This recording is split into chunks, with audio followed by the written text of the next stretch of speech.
한 유엔이라고 불리는 국제기구도 출범했다 이런 소식도 들리던데 이건 네. 뭡니까? 이게 이번에 좀 포인트라고 볼 수 있을 것 예. 같은데요. 이번에 이 행사 전날, 그러니까 16일 날 29개국이 세계 인공지능 협력기구, 영어 약자로 와이코라고 불리는 기구의 설립 협정에 서명을 했습니다. 이게 본부를 상하이에 두고 있는 정부 간 국제기구고요. 예. 중국 외교부장이 직접 서명했고 유엔 사무총장도 서명식에 참여를 했어요. 시 주석이 이 기구를 가지고 AI 발전사의 중대한 이정표다라고 불렸고요. 그러니까 아까 말씀드린 대로 이제 어떻게 보면은 개발도상국에게 뭔가를 해주겠다 이렇게 얘기를 했다라는 네. 맥락이 있었지 않았습니까? 실제로 이번에 이 와이코에서 얘기된 걸 보면 실제 향후 5년간의 개도국 인력 5천 명에게 AI 연수 기회를 주겠다. 아세안, 아프리카 연합, 브릭스 같은 6개 지역 협력체를 상대로 AI 응용 협력 센터를 세우겠다.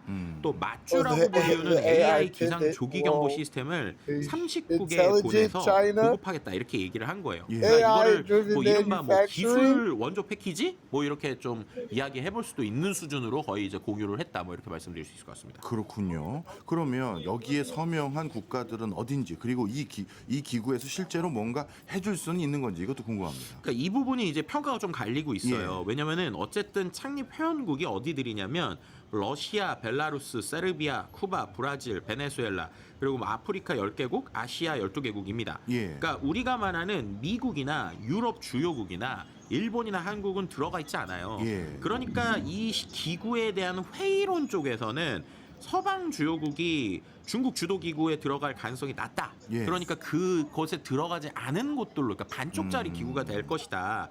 뭐 예를 들면 오히려 그 반쪽짜리 쪽은 중국식 인터넷 통제 규범이 수출될 수 있는 통로가 될 수 있다. 이렇게 좀 우려의 목소리를 내기도 했고요. 예. 그런데 또 반대쪽에서 이 기구가 좀 의미가 있다라고 표현하시는 분들은 결국에는 EU에서도 AI법도 그랬고 G7 논의에서도 개도국에서는 처음에는 발언권이 없었는데 이제 그저 사실상 발언권이 없잖아요 이런 예. 부분에서. 근데 거기에 소외됐던 나라들이 처음으로 규칙 자체를 함께 만들 수 있는 이제 어떤 권한을 가진 것이다. 그러니까 AI가 전 세계적으로 도입이 될 때 실제로 어떤 식으로 도입될 거냐는 개도국들도 목소리를 낼 수 있는 어떤 형태가 나왔기 때문에 이 부분에 있어서의 이슈가 될 것이다라고 지금 얘기가 나오고 있는 상황이에요. 예. 그리고 이제 정부 간 기구에서는 이제 말씀드렸던 서양 쪽이 빠졌는데 말씀드렸던 이 기구가 만들어지는 이 와이코라는 기구가 만들어질 때 학계의 거물들은 이 무대에 좀 섰었어요. 예. 그래서 뭐 예를 들면은 뭐 튜링상을 받고 노벨상 수상을 받은 9명이 또 여기에 이제 이번에 좀 올라가기도 했고 예. 또 강학습의 대부인 리처드 서튼 교수가 공동 의장을 맡기도 했고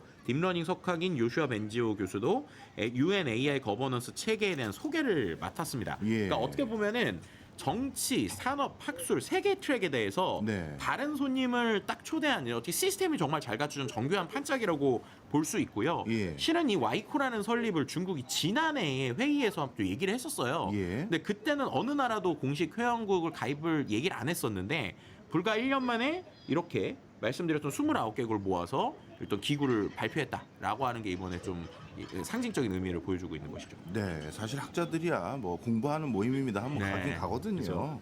국가들이 빠진 게 진짜 여러 가지 논쟁거리가 되긴 하겠네요. 네. 자, 그런데 이렇게 진영이 갈리면 이제 우리 투자하는 사람들 아니면 이 시장을 이제 학습하는 사람들 이 시장 앞으로 어떻게 봐야 되는 겁니까? 그러니까 이게 이른바 우리가 미중무역 패권이라는 얘기를 하듯이 AI 쪽도 표준의 분화가 될 수 있는 거 아니냐는 얘기가 나오고 있어요. 그러니까 예. AI 규범 자체가 이른바 서방형 그리고 중국형으로 갈라질 수 있다는 거죠. 근데 그렇게 되면 이제 AI라는 게 단순히 모델로 끝나는 게 아니잖아요. 뭐 데이터, 금융, 전자상거래 표준까지 자칫 잘못하면 두 갈래로 나뉠 수 있다라는 예. 이야기들이 나오고 있고요.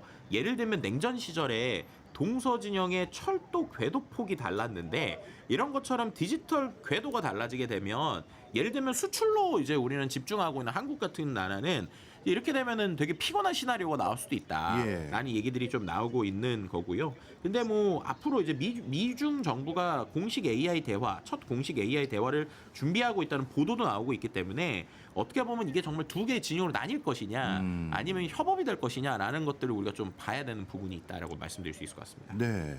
사실 이제 개도국들 입장도 궁금한데요. 개도국들은 여러 가지 인프라가 상대적으로는 완비되지 않은 국가들이 꽤 있을 텐데 네. AI라는 이 첨단 첨단 기술 그렇게까지 절실하게 지금 누가 공짜로 줘서 사용해야 될 만큼 뭔가 상황이 그런 게 있는 겁니까? 그러니까 저는 여기서 되게 중요한 포인트를 짚어주신 게 AI가 실제로 사회를 바꾸거나 세상을 바꾸는 쪽이 예. 선진국일까 개도국일까라고 생각을 하면 예. 제 입장에서는 오히려 개발도상국에서 AI가 세상을 바꿀 수 있다고 봐요.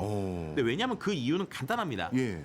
아무것도 없잖아요. 예. 그러니까 들어가서 마찰이 없어요. 아. 그러니까 예를 들면 의료를 생각해 보면 됩니다. 네. 선진국에서 의료에 대한 AI를 도입한다. 아유, 기존 의사들 난리 나죠. 그렇죠. 그러니까 의사, 병원, 규제, 이해관계자 다 부딪히잖아요. 예. 예를 들면 아프리카를 생각을 해보면 예. 인구 3,000명당 의사가 1명꼴이거든요. 예. 그리고 2035년까지 보건 인력이 400만 명 넘게 부족할 거라는 전망이 있어요. 예. 근데 이런데 AI가 갑자기 들어와서 진단을 해준다.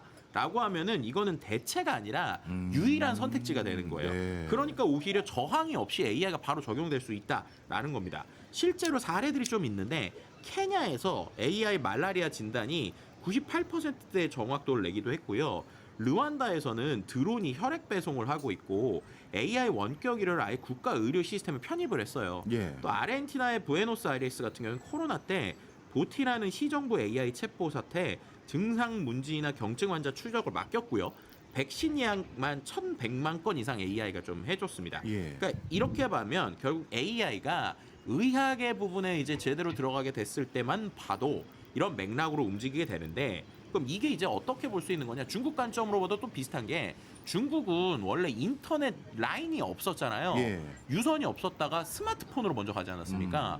그렇게 되니까는 우리가 요즘에 알다시피 중국은 거지들도 QR코드로 접선을 받는다.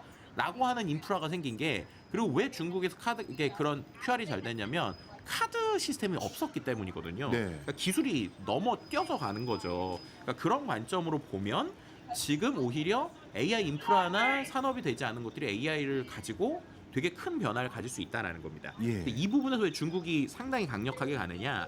중국이 인터넷과 모바일의 위력을 받잖아요. 예. 그런데 중국의 모바일이 들어갔을 때는 이미 인터넷 시대에는 규칙이 다 정해져 있었다는 거예요. 그러니까 어떤 표준과 규칙을 정할 수 있는 인터넷 시장에서는 중국이 들어갔을 게 없었는데 지금 AI라고 하는 게 이른바 새로운 인터넷이라고 보면 이번에는 이 표준에 대한 기회를 놓치지 않겠다라고 하는 좀 그림이 보이는 거고 그래서 이게 이른바 이제 AI 외교라는 관점을 좀 보기 시작을 해야 된다 이렇게 좀 해석을 해볼 수 있을 것 같습니다. 그렇군요. 그러면요, 뭔가 중국이 이걸 무료로 그냥 다 선의로 뿌리진 않을 것 같은데 그냥 이 시장 우리 중국이 다 공짜로 일단 풀고 나중에 다 먹겠다 이런 거라고 봐야 될까요? 뭡니까? 그러니까 이 부분이 아까 말씀하신 것처럼 AI가 들어갔을 때 이건 이제 인프라가 들어간다고 보시면 될 것 같아요. 예. 그럼 그 안에서 데이터, 생각, 프로세스 이런 것들이 결국엔 다 중국화되는 거죠. 그러니까 그러한 그림들을 보면서 이른바 우리가 말하는 이제 개도국들의 중국에 대한 좀 우호적인 부분들 그리고 데이터들을 밀어넣겠다라고 좀 그림을 볼 수 있는 부분이 있었다 이렇게 말씀드릴 수 있을 것 같습니다. 예.